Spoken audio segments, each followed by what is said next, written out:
Welcome to the Hunting Beast Podcast, your source for hunting tactics, news, and stories.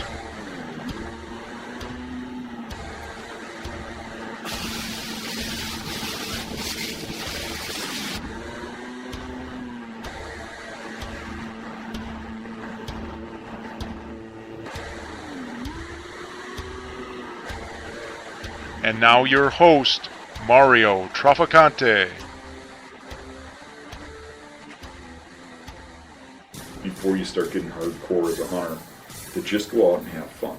Just go out and, you see so many fathers nowadays. I run into it all the time that tell their kids they got to shoot a deer of a certain size, or, it's like, let the kid have fun. And they think that I expect that. Like if they come along with me on a hunt, they think that I'm going to make their kids hold up to some number, or, and I usually look at those kids and tell them, you see something you want to shoot, shoot it. Right. Have fun. As long as I'm not what you want to shoot. Yeah, I think, unfortunately, a lot of what's out there, and this goes with any industry, a lot of the mainstream message that's out there might be skewed and wrong, because there's a lot of product that's pushed, there's a lot of sensationalism that's done about the hunt, and I think younger kids, if they see a lot of that product pushing and sensationalism, they get the wrong idea. I agree with Dan. When I was younger, I spent hours and hours just hanging out in the woods, and that was my pastime. And I think when you do that, you're not doing it necessarily with the intent of studying animal behavior or studying how they use the land or hiking around to see different land features or things, but just by way of doing it, you absorb all that stuff. If I could go back in time, the one thing that I would really strive for is to redo how I took my kids hunting. It was a different time in my life, and I really pushed them. Yeah. Pushed them to succeed and pushed them to have results. And I would take them on hunts like James Ratslayer. I'd take him on hunts where we'd go 3 miles back in a swamp with stands on our back, and he was a little guy. I mean, he was pretty small arms, small body, and I'd have a stand on his back with 5 sticks on it, a camera arm and crap, and and he would whine and complain, and my thing was, man up, this is fun. Well, it wasn't fun. Right. I can look back at that now, and it's funny, I didn't see it then, but I'll be editing film for a video or something, and I'll see it now, and you'll see him complain, or you hear him complain, and you think, wow, was that me that pushed him like that? And my message to these people would be to let that kid have fun. If you're going to go on an extreme hunt, your partner probably shouldn't be a 12 or 13-year-old kid. If you're going to go take a canoe back in the wilderness down a river where you could die, don't take your 12-year-old kid. Yeah. Take your buddy. He's expendable. Yeah. His wife might not think so, but That's a great point, and kind of an honest statement by Dan. This happens with any endeavor. If you're at a certain level as a hunter, or you want to push yourself to a certain level, realize that your kid or whatever young hunter that you're working with probably might not be at that level, or they might not be game for it. And the quickest way that you can burn them out is by forcing them or pushing them outside of their comfort zone. Mm-hmm. So, and that really goes for anything. So, introduce them to the stuff easy, and introduce them to the stuff for the right reasons. I mean, right. I think if you got a kid in camp and he says, I don't really feel like hunting today. Fine, you don't have to hunt. Let him stay at the camp, and just let him enjoy the time, because those days are limited. You think about all the big bucks I killed, and all the stuff I've done through the years, chasing bears and bucks and traveling to different states and hunting with celebrities and such. When I go back and I look at that, I would still give all that up for the hunts I did when I was a child, with my childhood buddies and stuff, and just going out and learning and exploring. And I can remember every detail of the first deer I ever shot, a little button buck. I can remember every detail of that hunt and the excitement.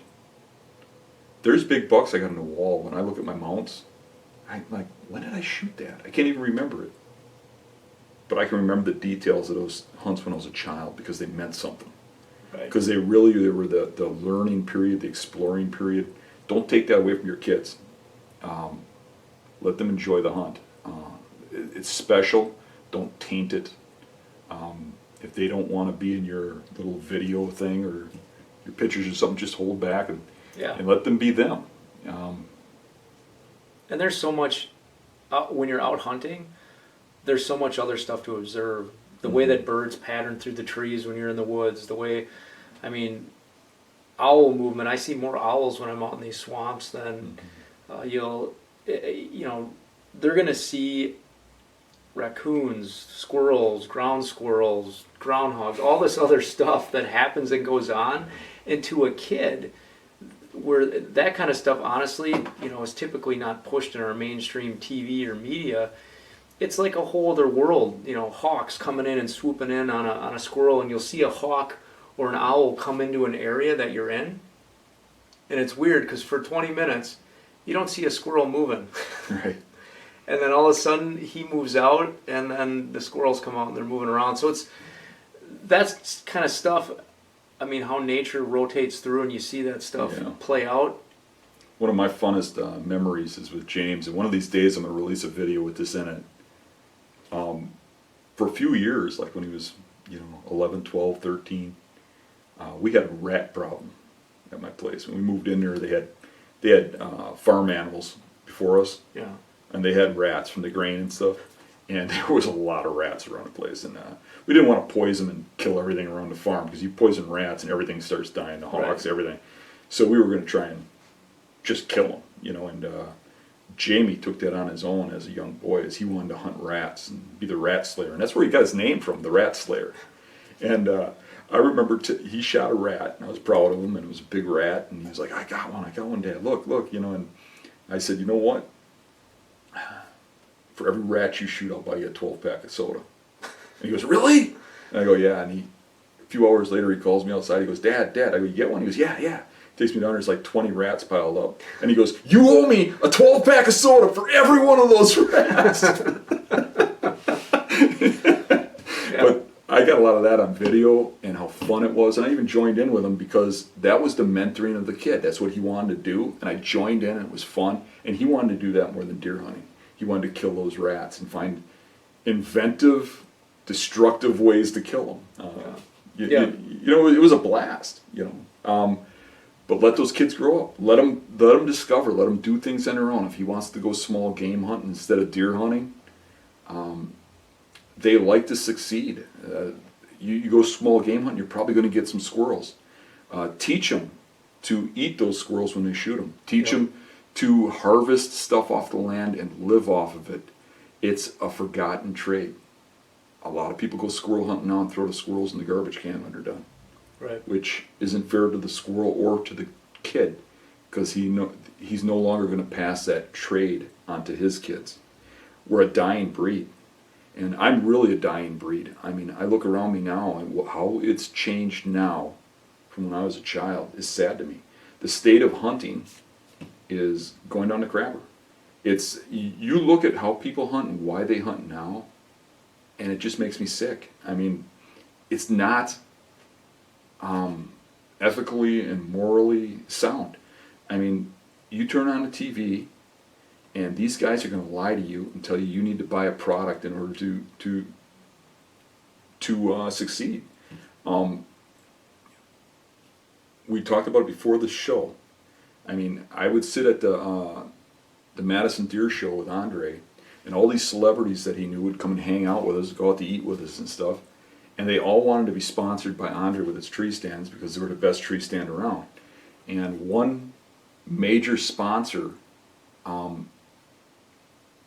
major hunter, that everybody would know his name, and I'm not going to say it because it wouldn't be fair to him, but he had his big tree stand sponsor. And he was trying to get Andre to sponsor him because he wanted Andre. And he'd tell Andre, your stand's the best stand out there. I really want you as a sponsor. And he would sit there and tell us how much junk his tree stands were. And Andre sold him the stands for wholesale to help him out, but would not, and the guy would buy like 10 at a time. And he would use those stands to hunt with, and his whole team would use those stands to hunt with. And he would tell us how he would have to set the cameras up in a way that you couldn't see what stand he was hunting out of, and that later they'd come back a day or two later and film with that tree stand that sponsors them in the thing. And he'd say that stand was such a piece of crap, it made noise, it did this, it did that. But the day after he'd tell us how bad that stand is, you'd see him on a TV show talking about how great it is. And to me, that is simply lying. And if you want to be in a show, a TV show, do you really want to be in it so bad that you have to lie to your followers, lie to the kids that believe in you, lie to the people that believe in you? This whole industry is getting tainted by that. You could say that you see football players, and you said that to me, that got the patch for what the, Nike or whatever, but you don't see them stop the game and say, I wouldn't have been able to make that pass if it weren't for this glove. This glove made that pass. And if you don't buy this glove, you are not going to be a quarterback in the NFL. I get sick every time I see that. And you watch those shows and you see that. I don't think half the people in this country will watch those shows anymore. They're losing people. But the trouble is the ones that are watching are becoming mindset that that's the system they have to use to be somebody in this industry. And I don't believe that. You look at me. When I started out, people told me, you can't do this unless you're willing to sell out to these sponsors. You can't do this unless you have a scent lock company. You can't do this unless you have a spray company. You got to get money from all those people in this industry or you're not going to make it, Dan. That's what they would tell me. And they'd say, you're going to fail. And they would say that you can't go anywhere doing the things I'm doing, following the trade I'm doing. You have to have a professional camera. You have to do well, they want to set up this guideline that you have to follow. You know what? I'm not using a professional camera. I'm not selling out to scent lock. And you know what? I'm doing better than a lot of those people that told me that crap to begin with. I release a video and I sell so many, I can't even keep up with the sales. I can't even ship them fast enough. Those guys aren't doing that. You know why? Because I'm being honest and I have my own way of doing things. You want to be somebody in this industry? Be unique. Be yourself. Find what you do that people want. That they want to see. Don't copy Lee and Tiffany. Don't copy Drury's. Don't copy me. Be yourself. Be somebody in this industry. And I know this has gotten a little off topic, but that's been burning at me for a while. Well, it's a little off topic, but not from the sense that the younger hunters that you're going to get into this sport, they're going to have pressures and they're going to be marketed to and they're going to be advertised to, and I think maybe it'll make you evaluate why you really do it. If it's you and your son or another family member or a cousin, you might have to ask yourself, why do you really do it? What gets you excited about it? Because if you watch those shows and do that stuff together, the kids are going to get excited about it too. So I think you got to be careful. Are they getting excited about buying that bow or having that certain hunting shirt or clothes? Is that why they're getting excited about it? Or is it truly the experience in the outdoors? And I'm not saying that, we all don't have a little bit of that going on, but it's part of it. Get them into it for the right reasons. Be a steward of the outdoor, a steward of the land, and a steward of these animals that you're hunting. Because the more people that enjoy that experience and are truly in it for the right reasons outside of product and promotion and things like that, it's going to maintain access to these areas, these public areas we can hunt, and it's going to allow us to have this moving forward. Yeah, I agree. Just recently I took a young inner city girl out on a fishing trip who's been begging me to take her. And it was a great time. It was like going back in time with myself, going back to my childhood, taking her fishing and hanging with her. She's only 11 years old, and she lives in the inner city, and she watches all these videos, so she's going to be excited as all get-go that she's being talked about. We get her out by this river, and she don't know what to expect, because she's never been really outside the city much, and she's like, is this like river monsters? Is there giants in there? We're catching bluegills and stuff. And I said, yeah, there's giants in there. Let's go up to the truck. And we got the carp bow out and went and shot some carp. And I actually took my prize necklace that's got all my biggest turkey spurs on it. I gave it to her, and she ended up somehow swindling my hat off me. Wore it home, but to get back and see that childhood glow that has nothing tainted about it by products and by the direction this industry is going was really kind of cool. And if you want your kids to be growing up great people, great hunters, and a real asset to the sport, really truly take them back to the roots of the sport. When I grew up, I couldn't just go out and hunt deer right off the bat. You had to learn how to small game hunt and stuff first. Right. My first gun was a semi-automatic. I mean a bolt action, one shot, 22, because they wanted you to learn the principles before you learned how to spray lead. Right. I can remember my dad saying you get one bullet, you know, that kind of thing, you know. And I didn't get much of that because he wasn't around a lot, but I seen a lot with my friends too. And just grow those kids up right, and teach them that that when they're watching those shows that is kind of tainted. Yeah. Take it for what it is. Make sure and call it out. Good. All right. Next one. Do a little pre-reading here. How to set up on beds that you find.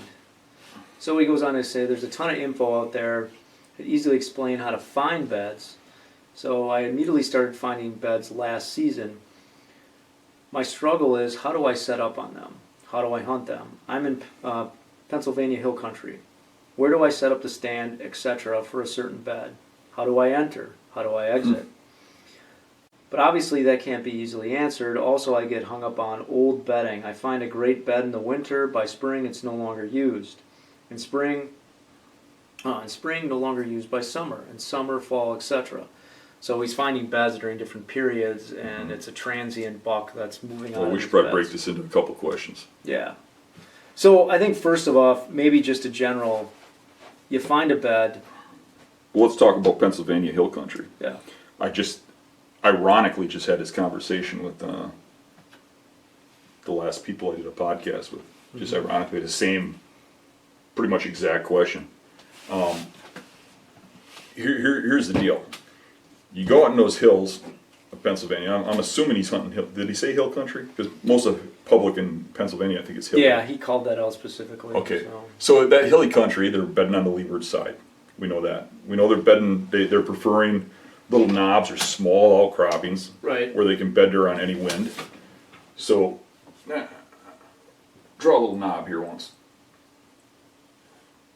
Okay, so here we got some wind, right? Wind's going like this. This is downhill, this is uphill, right? So that buck's going to bed right here because that wind's blowing down, right? You put the wind like this, and he's bedding here. Put the wind like this, he's bedding here. You put the wind like this, I can't find that buck.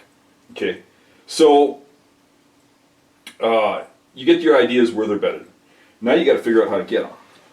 And I think a lot of people think, okay, wind's blowing like this, he's bedded here, he's going to come out and go into that wind. Wind has no regard to how they're leaving that bed. It has regard to how they're going into it, but no regard to how they're leaving it. So when I look at this area, okay, and I scout this, I'm going to be looking for trails coming out of here. I'm going to be looking for rub lines or whatever. And a lot of times in these open hardwoods, open timber areas, you're going to have notoriously multiple exits. So there's a way that they go out in several different directions. So now what you got to do is pick each one of those directions, follow them back, and you're probably going to have some difficulty finding, unless it's a really good bedding area, finding trails coming out of there. But there's going to be a trail, and you got to look hard. You got to look for rubs, and old rubs. It doesn't have to be a new run. They repeatedly do the same things year after year. So you get directions they're going. So now, let's say you got over I here want to make someplace. a point here on Dan's map, just so you're not confused. This is the top view looking down at it, right? Yep. Yeah. Okay. So let's say you got a food source over here. F for food. Maybe it's acorns, maybe it's apples, maybe it's a cornfield. I don't know, but there's a food source up there. Yeah. So I'm going to look for sign here. If there's fresh sign, I'm assuming he's taking this travel road. You know, if there's some food source over here and there's not fresh sign, okay, I'm over here, right? I'm going to hunt this. So let's say you can't put any of that together. You're in the middle of timber. You don't know where the food is. You didn't do your scouting right, but you do know that there's 4 ways in and out of there, right? So you want to hunt them 4 ways. I'm going to take my best guess and say I think they're going this way. So I'm going to go as far back or as close as I can, where I'm not in sight, sound, or scent, and I'm going to set up a stand. So then I'm going to go over here on my next one, over here on my next one. And I'm just going to hunt my way around that bedding area until I figure something out. And sometimes it takes a season or 2 of hunting that spot all the way around and trying that to figure out what's going on. And I do not consider it, when I hunt a spot once or twice a year, I don't consider sitting here hunting this bedding area once or twice a year. You can hunt each one of these. Just, see what I'm saying? Give it a routine. But if you get a routine when these bucks are coming out of here, if say it's October 1st, you see a buck come through over here. But then November, you see a buck go through down here, right? From then on, my early season hunts would probably be up here until I seen something different, and my November hunts would be down here because that pattern, that food pattern, that rut pattern, that travel pattern is going to repeat itself. So, you got anything to add to that? No. Anything not I really. missed? I mean, so this is the key thing right here: the sight, sound, and scent. So in his example, he found a bed. So the logic that you broke down through your head is, what is the minimum distance from this bed to my setup, where, and you mentioned this, where you're out of sight, you're out of sound, you're out of scent. Yeah, and everybody wants me to put a number on it. They want to say, is it 100 yards? Is it 200 yards? Depends. Right, exactly. You want to get in this bed, or any of these beds. Say you get into one that's the closest to this spot where he might be bedded when you're in there. And you get to there and you take a look this direction. You look up that trail. How far can you see? Can you get to that, how far he can see without him hearing you? If not, maybe you got to go a little further back. Right. Is your wind going to blow down there? You know, like say he's bedded here. If you're sitting here, the wind's going to blow at him. So you're not hunting him when he's bedded here. You're hunting him when he's maybe bedded over here, and you got that just off wind. Right? So you got to look at what you can get away with from that position, and you got to know what winds you got to hunt her on. I mean, you're not hunting her on this wind with it in your face because he's not bedding here. Right, because remember, this is your leeward side. Right. And so these adjustments that you see that Dan made around this leeward point are based on how the wind is coming off his back. Okay? So he's adjusting his way around this point Based based on the on wind. that wind. So, you know, a couple of things that Dan said. You find these beds, you know the wind, so you know you can't set up directly, you know, upwind from him. It's going to blow right into it. So that's that off wind scenario. So if you're here and you're getting a little bit of an off wind that's moving up, then you know that he's not going to scent you. And now then you have to worry about sight, like Dan said. So how far can he see? And then worry about sound. How quiet can you get in? Sometimes you may have to come in rain or come in high wind because it'll cover your sound coming in.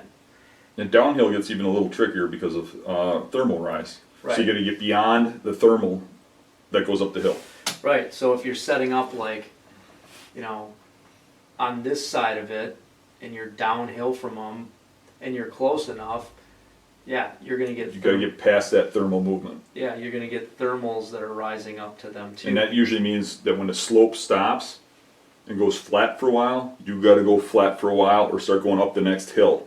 Because you can't be on this hill that goes up to that buck, Right. no matter how far it is. Because your scent will end up there in that thermal current.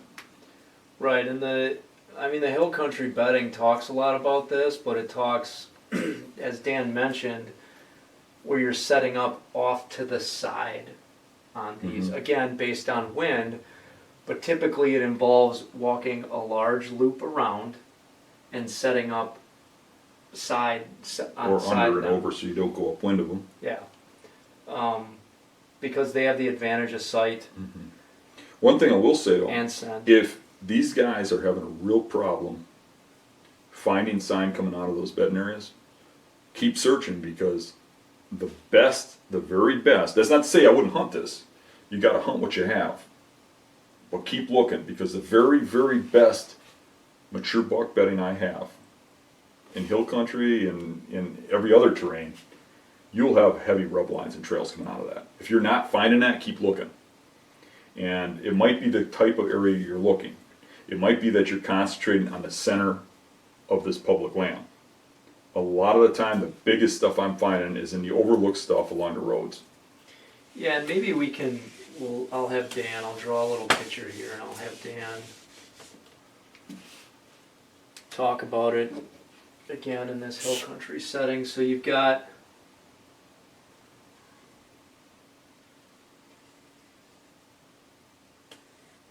And here's your. So here's your top side view, your elevation point. So we'll mark. We know that there's a bed here, a bed here, a bed here. All right. And let's say there is.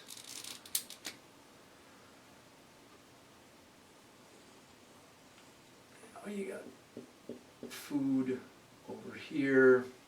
Let's say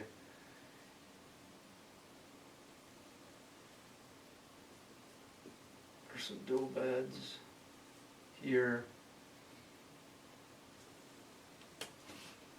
So this, let's say, is thick. And let's say for purposes, Dan has the ability to access this from any direction. So first, maybe let's talk about how you've seen a buck, entering or using this bed, entering the bed. So entering it, they're going to come in from downhill. They're either going to come in like this, or like this, straight into the wind. Yep. So if you got wind coming over the backside of this hill, so this is the leeward side. He's gonna enter up this thing. Yeah. This one here would probably be more like this, because he's going to go right into that wind. Yeah, he wants to loop. It's going to be pretty exact going Yeah. into that wind. So now, I guess in general, he's talking about this guy found these beds. Mm-hmm. So, sight, sound, and scent. Mm-hmm. It is probably likely that this buck can see out to this field. Potentially, I know some of the hill country spots I've hunted on, depending on the amount of foliage in this area and the type of timber, because sometimes this is bigger timber, they can see someone moving out here. Yep. So sometimes that'll put me on his back side, right. and or up on this edge, because you know what you're going to have on food. If this is a field, which looks like you're making it out to be one. Yeah. The edge is going to be thick, but that doesn't mean you can't see into it. So I use those edges for travel. So I might get up on this corner, or maybe I can get in a little bit, or wherever I got to be, and you try to get them to get far enough to kill them, or at least get where you can see something happen. So let's just take one specific scenario to give this guy an example. All right, Dan, you got wind coming in this direction. Mm-hmm. Okay. So you're assuming that your buck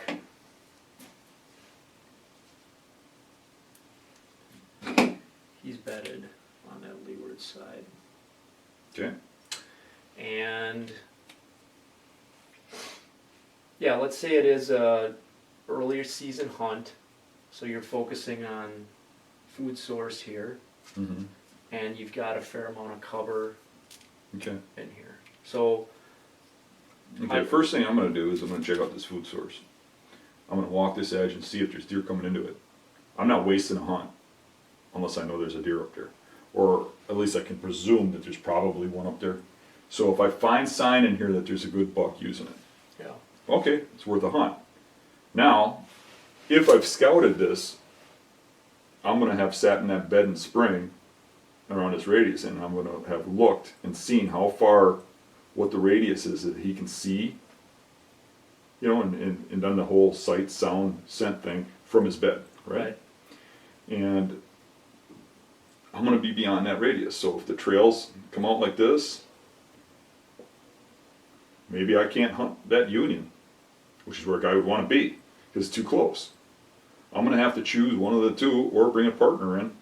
And with the wind blowing like that, the setup's going to be on this side or here. And one of the two of us is going to get it cracked, hopefully. yeah, A lot of times, too, you'll have travel going like this, and you have no idea what he's going to hear. It might even be over here someplace. You have no idea. But you have a travel pattern. And you can find that by your scouting. Say you're hunting up in here one day, and instead of taking that path that goes like this, you come in like this. Let's just see if there's any travel going through here, because you know about this bed. And that's kind of the open mind thing I got, where I'm not going from point A to point B. I'm scouting my way into spots, right, you know. But every scenario is different on how to set up. And I think you got to get out of your mindset. A lot of guys, and there's been some so-called professionals saying this, and it's just not true. And I hate to call somebody out on not being true, but bucks do not leave those beds wind to back every time they leave them. They just don't do it. If it were true, I wouldn't be killing the deer I'm killing. I'm watching them get up and leave those beds. What I'm not seeing them is going into the bed without the wind to the nose. But don't confuse that. In the evening, they get up and they go to where they want to go to go. where they want to go. So you just So got they to could look. potentially, he could get up and walk this elevation Right. this way, or could get up and walk this elevation this way. Right. So I'm looking for anything. Like you said before about seeing the food. Sometimes you can find a spot at the bottom of this hill where he can't see. Maybe if you come in from down here along a little creek or the next elevation line, you can get below his sight if you take a certain route in that you got to snake around and stuff and be real quiet, and you can get to a spot here. Maybe you can't get way up that tree, but you can get him here. You just have to really survey those spots. I think what happens a lot is guys get to phase one, and phase one is find the bed. Right. You find the bed, you're all excited. You take a 5-minute look around, you think you're set. That's just the start. You need to know how he's getting in and out of there. That concludes today's podcast episode. Please go to thehuntingbeast.com to post any discussions, questions, or comments regarding today's podcast episode.